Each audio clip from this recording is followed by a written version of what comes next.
a zen moment through the mile, especially when you know you're flying and you hit all your shifts right.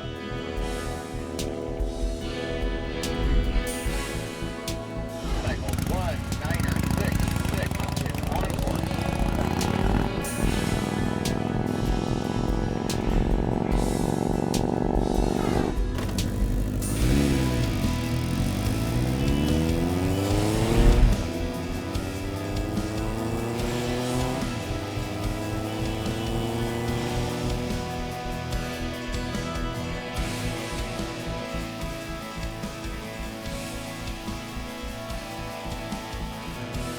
You challenge yourself, you challenge your machine.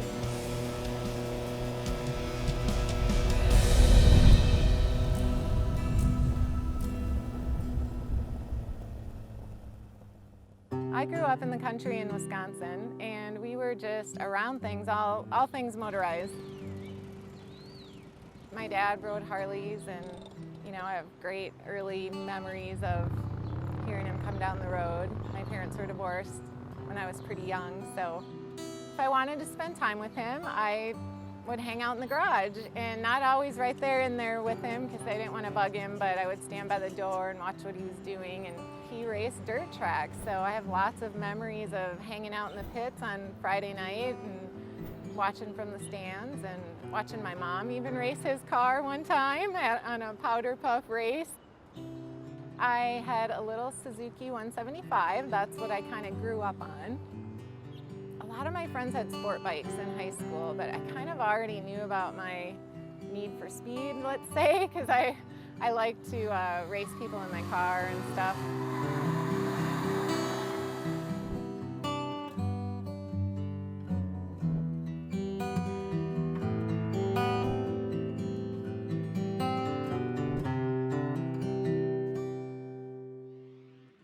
One of the things I appreciated about growing up was my parents never told me I couldn't do something because I was a girl. Like, there wasn't any of those lines. So I think it was only natural that, my daughters were the same way. And we were in Wisconsin, and I got them a little Honda Trail 50. They were 5 and 8. Carly always looked up to Erica as her big sister, and she would just get on the back and hang on to her. And next thing you know, they're coming by, standing on the seat, or doing little poses, and just had so much fun with it. It was just fun to watch, and then to watch them kind of take it on as their own. I've always drove Carly around. I used to stick her when I was riding four-wheeler. I used to stick her in a duffel bag on the back just to get her town to town because it was illegal for me to have more than one passenger. And then I obviously got my license a lot sooner than she did, so she was always riding on the back for a while until she finally got her own.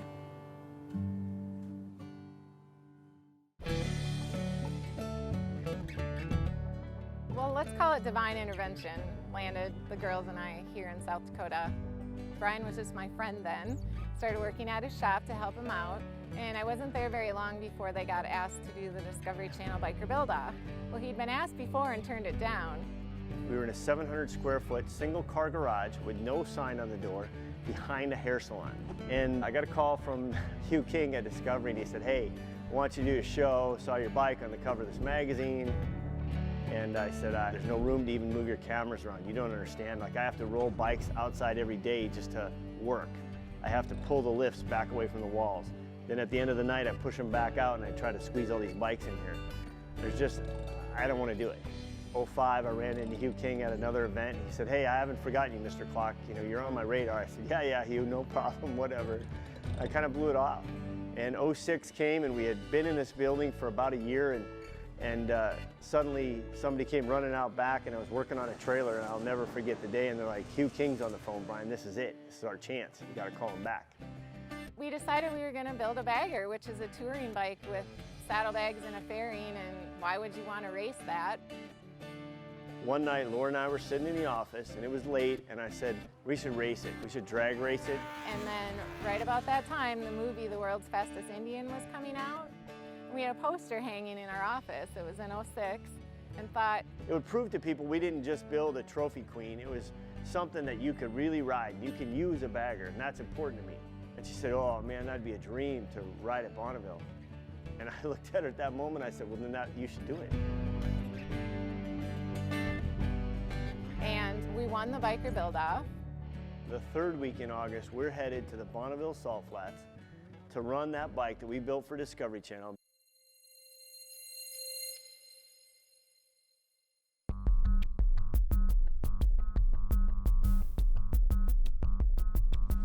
When the opportunity came to do the Bonneville Salt Flats, I'd only ridden that bike twice before and I'd never raced. 3 weeks later, I was on the starting line of the Bonneville Salt Flats. Man, we couldn't get that dang bike to run for nothing out there. Some old dude, I wish I knew who he was, I'd probably send him flowers or buy him a steak or whatever.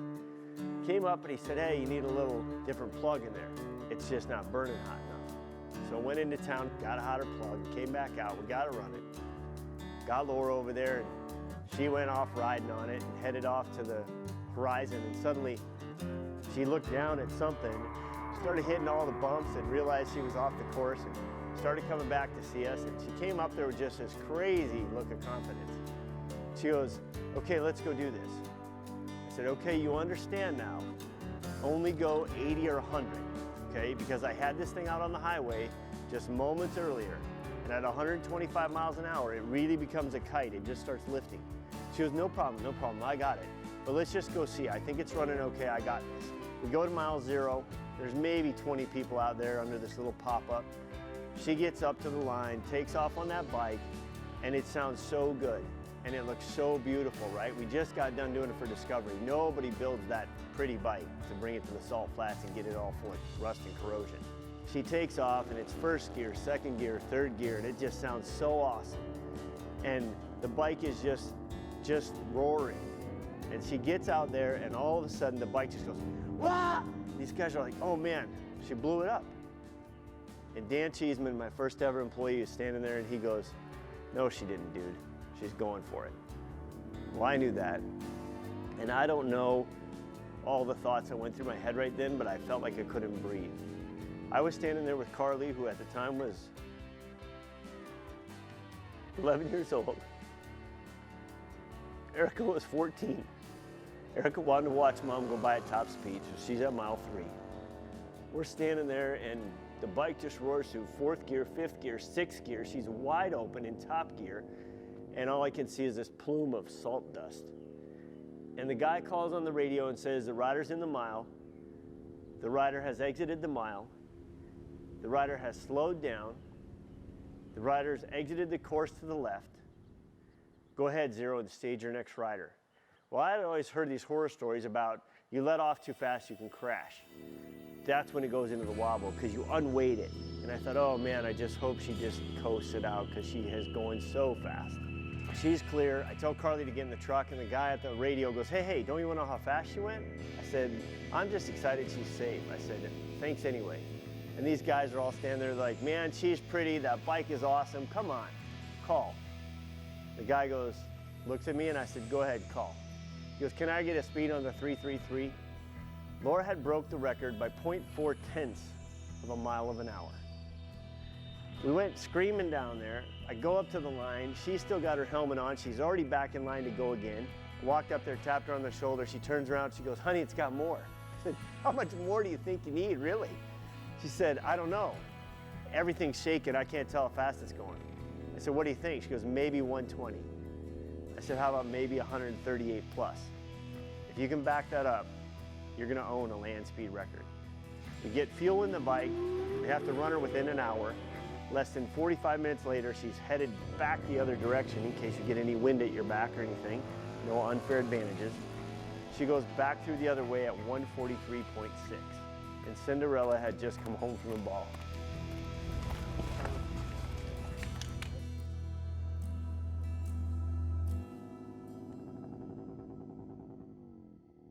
In the month of August, we won the Discovery Channel Biker Build-Off with a bagger, the first and only company in the history of that show to ever do it, with a bagger. And then the third week, Laura goes and sets the land speed record for what began as the WFB, a way fast bagger, became the WFB, the world famous bagger, because it won the Discovery Channel. And now it was the WFB, the world's fastest bagger. In the next 3 or 4 months, we were on every cover of every magazine you could possibly imagine. Laura's beautiful, the bike's amazing. We made baggers cool.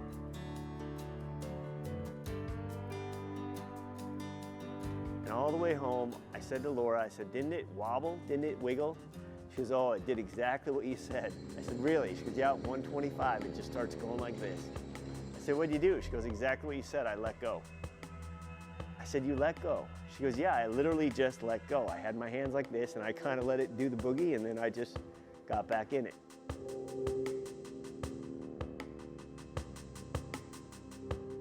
All the way home from the salt flats that year, Brian had his hand out the window playing with the air, you know, like you used to do when you were a kid, and trying to figure out how could we push down on the front of the bike.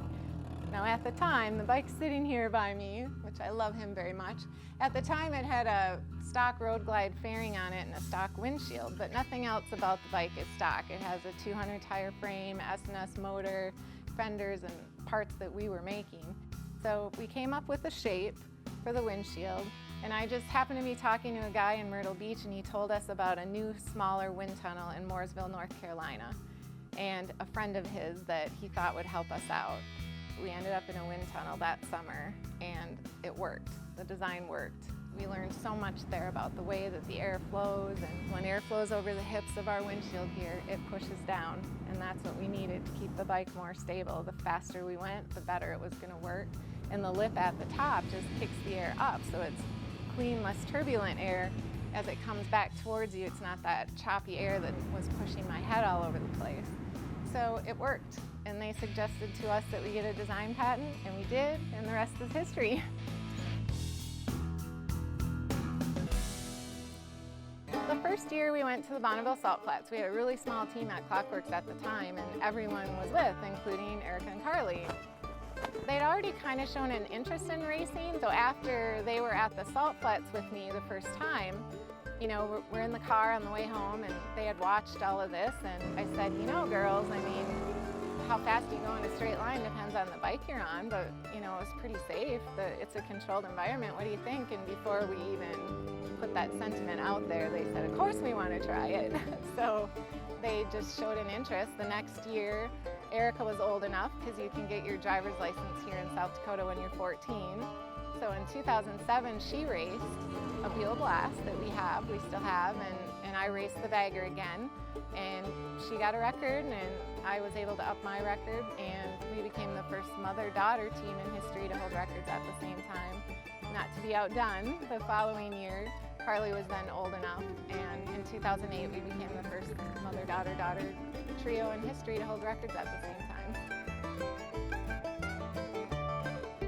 It was natural. Like, I never thought, oh, they shouldn't do that, it's too dangerous or anything like that. It's just, you know, it's just what we do.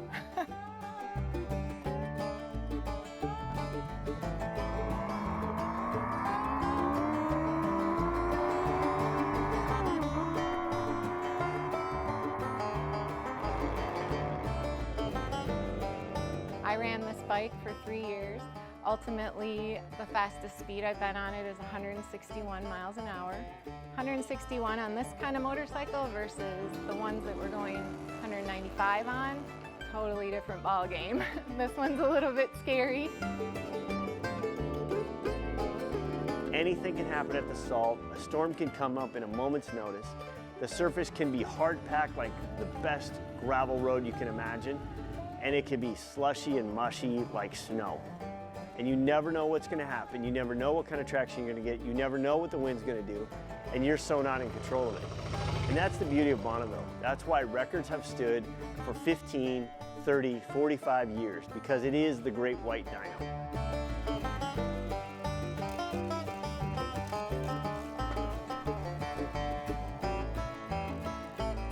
30,000 acres of wide open space. Dried up lake bed, it really is salt. The first year we got there, we're like, we have to taste it. It does taste like salt.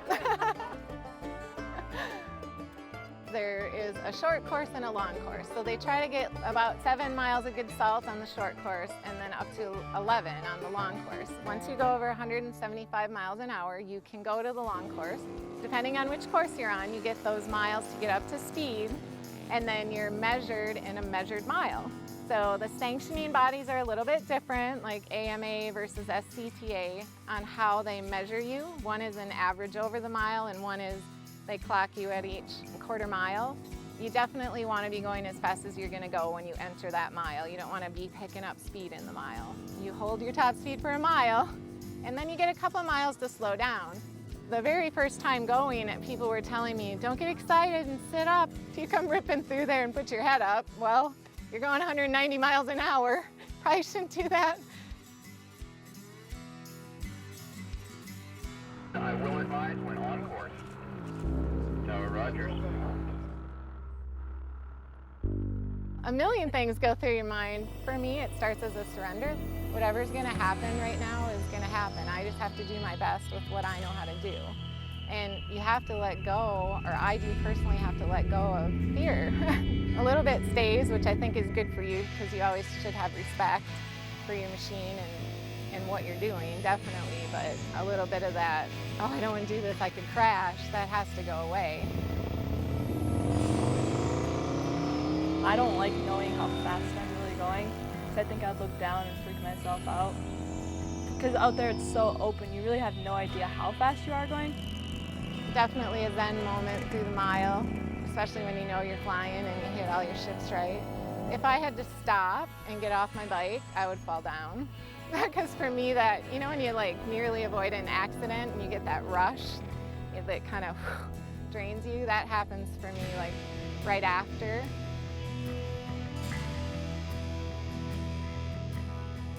When the wind comes up, it can take you from one side of the course to the other. We tell the girls it's like driving on ice. Just make no sudden movements. If it's going that way, just chill out and let it go that way for a while, okay? If you go off the course, so be it. Just don't freak out.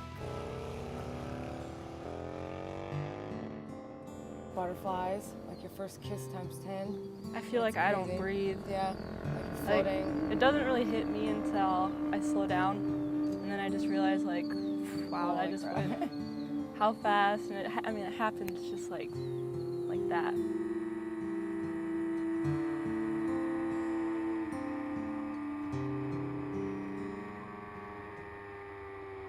When you go through tech inspection, they're very strict. So you have to have all the requirements that they ask for that.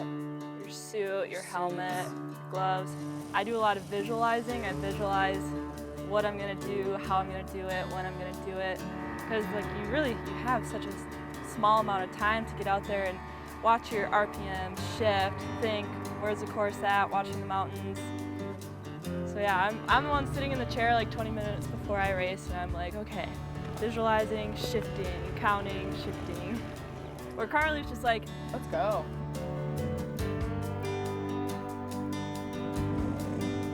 It is a hurry and wait game. Hurry up, you get in line and you sit there and wait for 2 hours. And then you go to the next line and you sit there and wait for 2 hours. So it takes 4 hours just to get one pass in, and you screw up that pass, that is a pretty bad thing for you, because then you have to get back in line and wait for another 4 hours just to get another pass in. something could go wrong with your bike. If you missed that one opportunity that you had, any little shift you do wrong, positioning, we've both done it. Well, the girls had been to the wind tunnel with us where we got to test our windshield. So at the very end of the day at the wind tunnel, we had the little buell with, and so they each got to sit on the buell and do a pass in the wind tunnel. And Carly knew she was less drag because she's smaller, so she kind of used that like, I'm gonna go faster than you anyways because I'm less drag. The girls have just learned how to position their body correctly to get that extra mile an hour. From the old guys on the salt, they go up and ask questions. How can I go faster? And they tell them what to do. We asked a guy named Santa, or I asked when I was on my buell when I was younger, because I wanted to beat her record so bad, but I couldn't get it. No matter what I did, I could not get it. And I went up to him, because he's been there for years, and asked him, what could I possibly do to just even get that 1 more mile per hour? And he's like, Carly, you have to put your butt up in the air. I said, my butt up in the air? How am I going to get my butt up in the air? And he said, whatever you got to do, just get it up in the air. I figured out that if I put my tippy toes up on the pegs and had my butt up in the air, up on the back part of the bike, then I was perfectly flat, and I got 5 more miles per hour just from doing that. The first year that Carly raced, she had to take Erica's record in order to get a record. It was fun for a while, but then they made a pact they were never going to do that again. We're both really competitive with each other, but yet we both encourage each other. If we do go against each other, it's more to push one another now than I beat you kind of deal. Like, I can tell a lot more with the road racing thing, where like I can do a better body position than Erica can, but Erica goes faster than I do, and it's just, it makes it me push myself harder when Erica's in front of me to try to catch up to her. You also have goals you want to reach as a racer, and getting those little medallions at 100, 150, 200, those are big deals. So they both wanted to go 150, and Carly was supposed to ride a bike for another team and it didn't get finished in time. So we had like 5 days to figure it out. So we went and bought a Dyna, put a Pro Charger on it. Our team put this bike together in 4 days. We had no idea what it would do or how fast she'd be able to go. We never would have dreamed she would do what she did. She gets that thing up to 157 miles an hour, and we're all just like, what the heck? I mean, no fairing, she's hanging on for dear life. Basically, if you don't have a fairing, you become part of the bike. The wind, you know, your helmet's your fairing, and she's tiny, so she goes 150. Well, Erica gets a record too. She actually sent a guy packing. He had to switch classes to get a record that he was going for, that she was able to get. Well, now Carly's been 150. I've been 150. We have our medallion. She wants to go 150. So we have a dilemma. What do? Do we say, Carly, you have to let Erica ride your bike so she can achieve this goal? You hope she will do the right thing, but what do you do? So we're in the hotel, Brian and I are like, I don't know what to do. Do we tell her she has to? I started racing before she did, and my goal when I first started, I'm like, I really want to do 150. And I was upset. I'm like, how? She's younger than me, I'm the older one, I should be doing 150, that's what I wanted to do.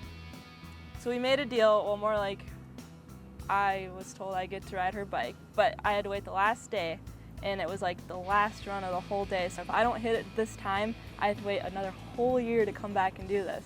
She heads out and she does a solid 138. And she gets back to staging where you have to go, and then they send you out to go the other direction within an hour. And she's like, oh, knowing, I know, we all know, she's got one more chance to do this. Well, that was her shakedown pass. Basically, her qualifying pass was her shakedown. They send her out the other direction. She's getting ready to head back, and I'm praying, like, God, please let this happen for her. Let her get her medallion, but don't let her go 158. Don't let her beat her sister. She just wants her medallion. Well, it was the scariest ride of my life. I was like, I don't know how she's riding. I was so used to crotch rockets that are more aerodynamic and stable at high speeds, and this thing, like, the minute I started slowing down, the whole thing started wobbling. So I'm like, maybe I don't want to do this. I don't know. I'm like, no, I have to. I talked to Carly into letting me do it. I have to do it.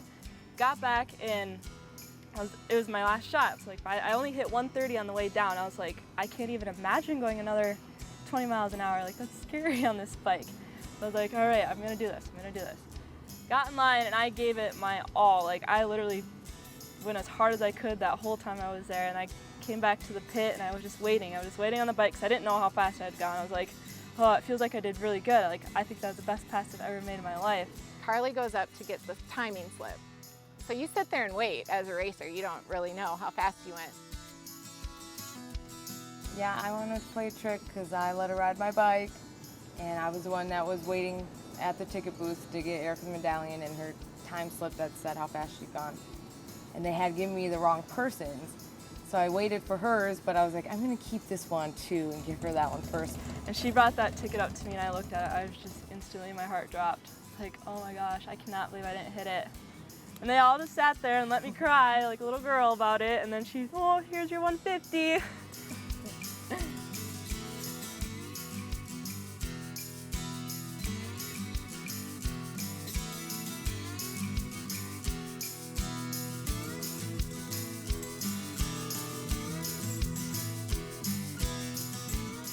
So those girls set 3 records on that bike. So 2 sisters, 3 records, 1 bike. We named the bike Dynamite. It was just moments like that where you see them just, you know, do the right things for the right reason and set a goal and achieve it. And you can't write that stuff, can ya?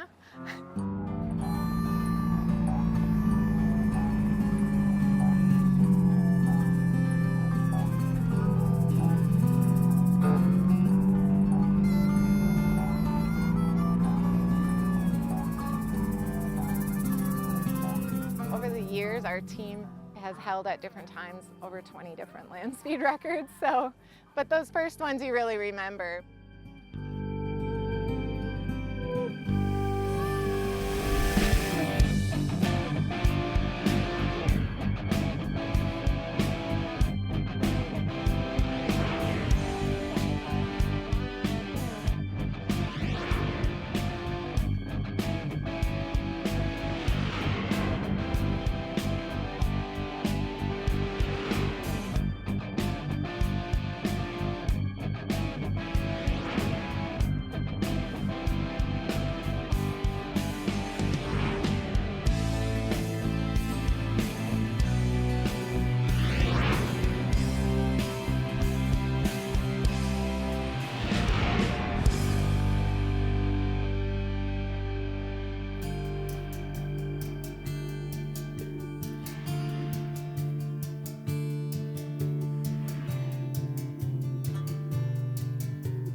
A motorcycle is an amazing tool. People are drawn to them whether they're ever going to ride one or not. We've been on the salt flats when someone's died. We've been on the salt flats when people have crashed. We've gotten our records taken. We've beaten other records. I mean, just a whole bunch of things that you can use in your life through motorcycles. After you're female and you set some records and it's on the salt flats, and there's not that many females doing that, I started getting asked to speak, which totally scares me way more than riding a motorcycle fast. So I got asked to speak at the Abbott House here in Mitchell, and there was a girl looking out the window. I don't know what I said other than she came forward, she stayed after, she asked me questions. She had hope, you know, hope was rising up. Like, could I really learn how to ride a motorcycle? Well, of course you could. It's one thing to have an idea and another to get somebody to give you a chance. And I went in and said, so I have this idea, but I need you to buy a damaged motorcycle, and I want to bring it in your building, and I want to work with the girls to customize it, and here's what I think will happen. But I've never done this before. And we'll raffle it in the end, and it'll be a great fundraiser. Well, they gave me the chance. And it worked. We were very successful. The girls got it. You know, I wanted to teach them how to ride. I'm an instructor, but they can't leave. So I brought this motorcycle in. The youngest girl I've had working on one of our projects was 9. She told me one day that Salt was the name of our first bike. The girls enter a contest, that was the name that was chosen. And she said that Salt helped her have hope and believe that she could do things in life. The bike is named Star. It got its name from a girl here. She wanted to name it that because she thought everybody had a star inside of them, that it just had to shine. And you're taking something damaged or broken or neglected and you're turning it into something beautiful, and they see that that's what they're doing in their lives. It's like us here because we come here one way and then we come out and we transform in a completely different way. And that is beautiful.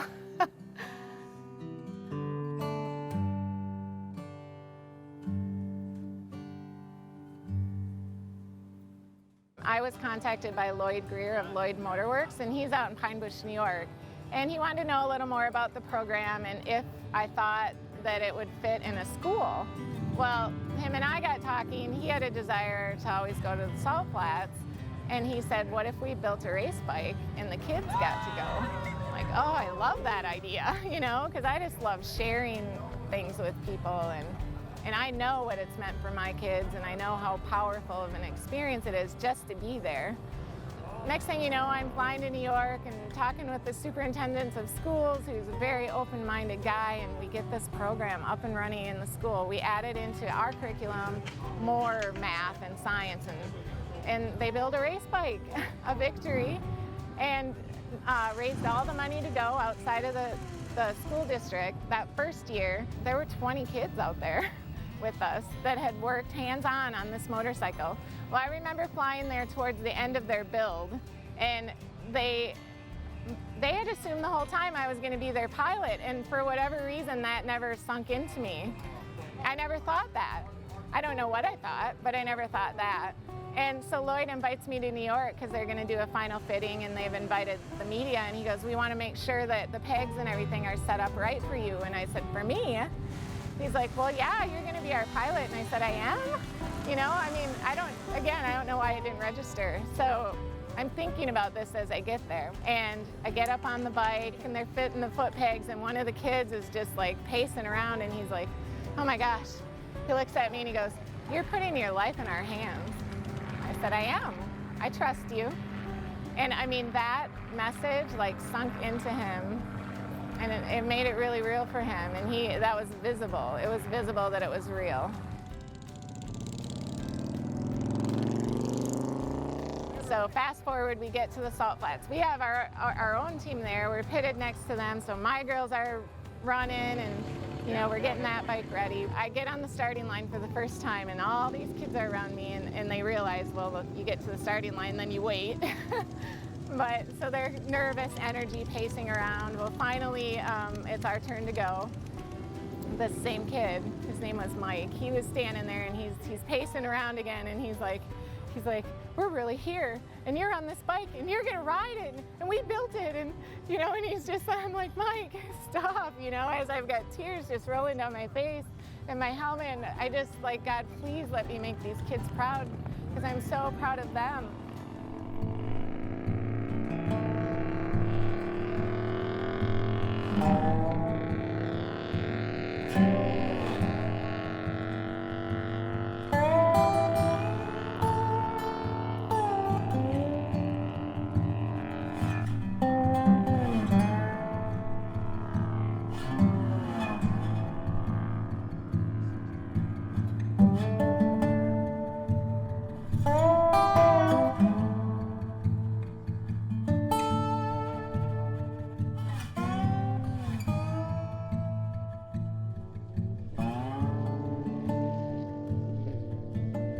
Well, ultimately now Brian has set some pretty cool records of his own on a trike and also on one of our Helping with Horsepower bikes. I set my first world FIM sanctioned land speed record on a trike. And I kind of felt the way about the trikes like I do about the baggers. I think just nobody's really tapped into the coolness factor yet.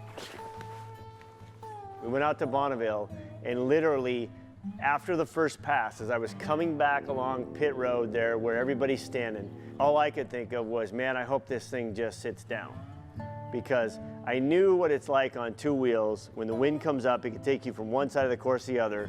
Well, this thing is a pivot, right? So it's three wheels, and I'm thinking if this thing gets a little sideways, it's gonna catch, and here I go. I said that this thing kind of does the boogaloo. It's a bit of a Cajun freestyle dance. And I'm like, well, there's nothing more freestyle than riding this thing at 135 miles an hour. It's all over the place, you know?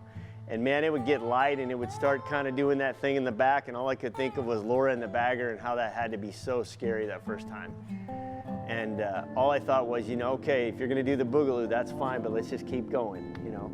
And just laid into it. And I could only get it to pull fourth gear, and then Bob Carpenter from Carpenter Racing, who helped us with the motor, came over, and he's like, you don't still have the velocity stacks on there, do you? I'm like, yeah. He goes, oh, get rid of those. I'm like, I don't want to blow it up. He goes, I got you covered. Just blow it up if you got to blow it up.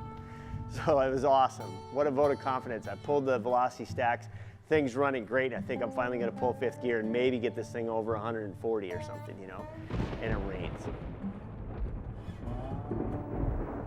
But we still tease him because his fastest speed has been like 174. And so we still tell him we're 20 miles an hour faster. Poor guy. Can you imagine being Brian in our house?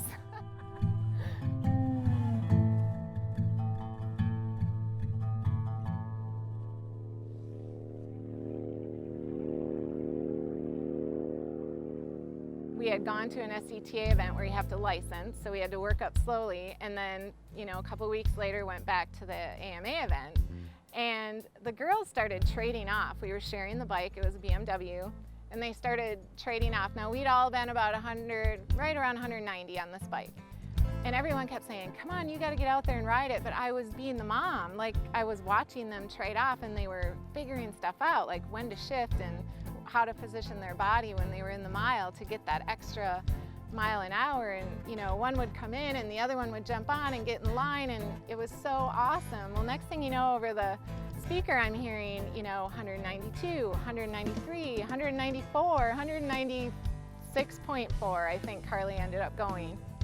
You can feel that difference, because when you're going 150 and it's, you know, like when you ride in a car and you look out the side window and it looks like it's zooming by, you don't have anything like that to look at in Bonneville, so it's just by what you feel on the bike and the wind.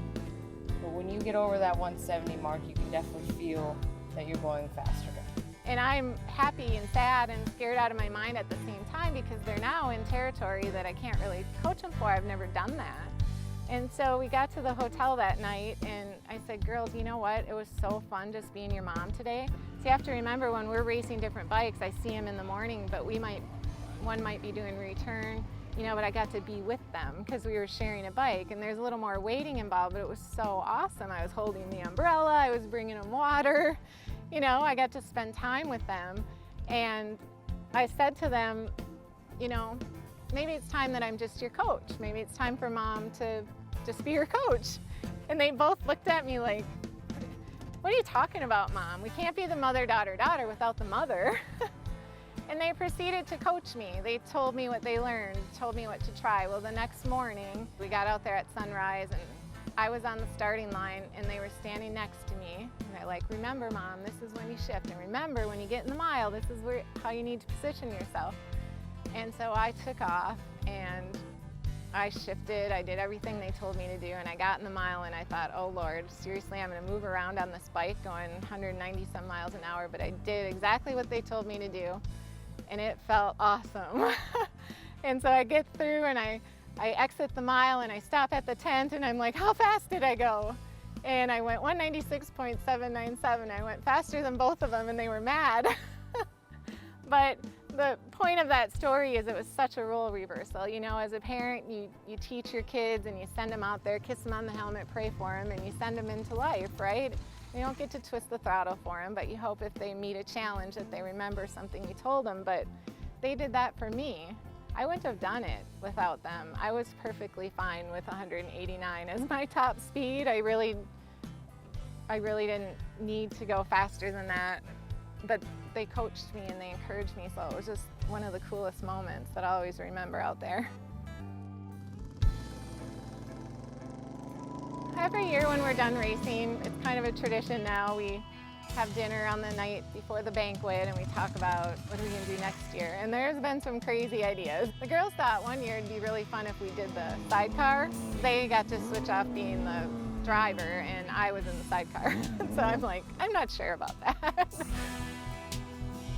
So the history thing, to me, records come and go, but when you're the first in history to do something, it holds a different kind of special, I guess. So we all wanted to go 200. It's kind of a thing. You get the hat and you're in the club, and you know, there's not a ton of women in the club. So we thought, well, we're the first mother, daughter, daughter to hold records at the same time. We were all on different bikes. What if we share a bike, and as long as we all go over 200, at least once, hopefully we'll get 2 good passes. We should be the first mother, daughter, daughter trio in history to go 200 on the same bike at the same event. That's what we're attempting. So we're gonna go for the history thing again. Now, if you wanna be really technical, we might be the first mother, daughter, daughter over 195 right now. But 200 is kind of a special mark, and I hope that we can achieve that.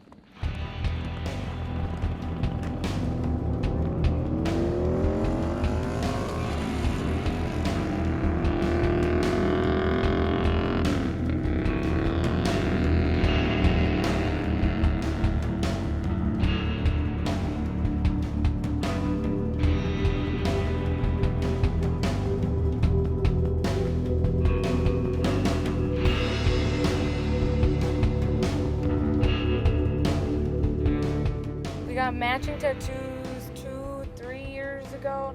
We got them because after we hit the 150s and we both got our medallions and we wanted to get matching tattoos, Speed Sisters was obviously the most obvious and coolest thing we could get.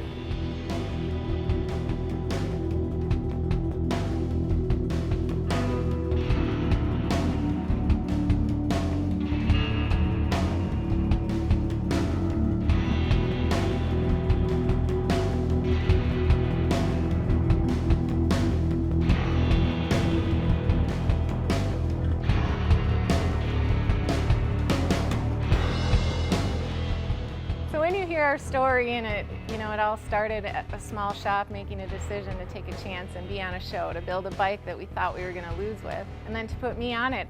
I'd never raced on the salt flats before, and I was afraid. People asked me, were you afraid to do that? I have a motto in life is, now especially, if you're afraid to do something, then do it afraid. Prepare yourself. Don't let fear stop you, because when I tell this story now, and when you hear everything about what's happened, our windshield came in, launched our company, we've had opportunities, started nonprofits. Would that have happened if I would have let fear stop me on the starting line that day, that very first time we were going down the track?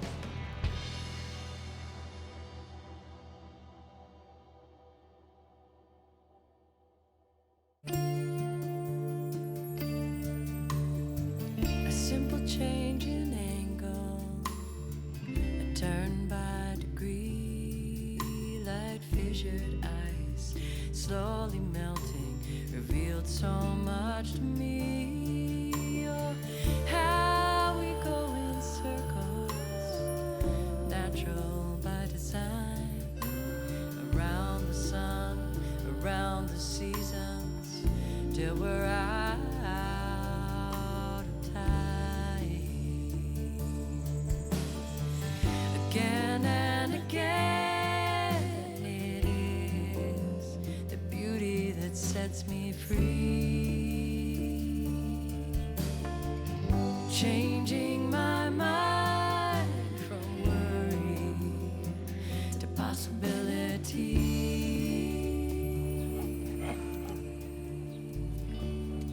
This is Nelson.